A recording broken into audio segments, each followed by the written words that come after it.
Kovai Madurai metro rail திட்டங்களை முடக்கியுள்ள ஒன்றிய அரசை கண்டித்து மதச்சார்பற்ற முற்போக்கு கூட்டணி கட்சிகளின் சார்பில் மதுரையில் கண்டன ஆர்ப்பாட்டம் நடைபெற்று வருகிறது. கூடுதல் தகவல்களை செய்தியாளர் செல்வகுமாரிடம் கேட்கலாம். செல்வகுமார், விவரங்கள்.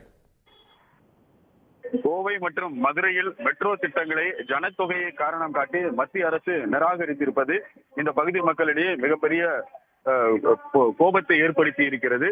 இதனிடையே மதசார்பற்ற முற்போக்கு கூட்டணியின் சார்பாக நேற்று கோவையில் இந்த மெட்ரோவை வலியுறுத்தி போராட்டம் நடத்தப்பட்டது. இன்று மதுரை பழங்கானத்தம் சந்திப்பில் இந்த கட்சிகள் அனைத்தும், திமுக தலைமையிலான இந்த கூட்டணி கட்சிகள் அனைத்துமே தற்போது ஒன்றாக கூடி இந்த போராட்டத்தை துவங்கி இருக்கிறார்கள்.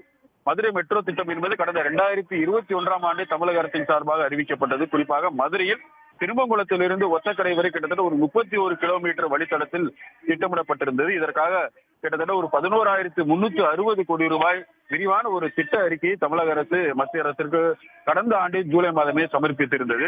இதற்காக நீண்ட ஒப்புதலுக்காக காத்திருக்கின்றனர். மதுரையை பொறுத்தளவுக்கு இந்த பணிகள், முதல் கட்ட ஆய்வு பணிகள் எல்லாம் தொடர்ந்து நடைபெற்றன. மண் பரிசோதனை உள்ளிட்ட பல பணிகள் நடைபெற்றன. முக்கியமாக இந்த திட்ட அறிக்கையை உடனடியாக மத்திய அரசு ஏற்றுக்கொண்ட பின் வேலையை துவக்குவதற்கான நிலையில்தான் இந்த அனைத்து பணிகளும் ஏற்பாடு செய்யப்பட்டிருந்தன.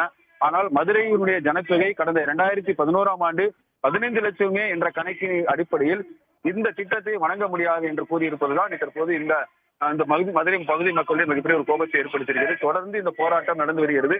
மத்திய ஒன்றிய பாஜக அரசை எதிர்த்து போராட்டம் நடைபெற்று வருகிறது. உடனுக்குடன் செய்திகளை தெரிந்து கொள்ள சன் நியூஸ் பெல் ஐகானை கிளிக் பண்ணுங்க.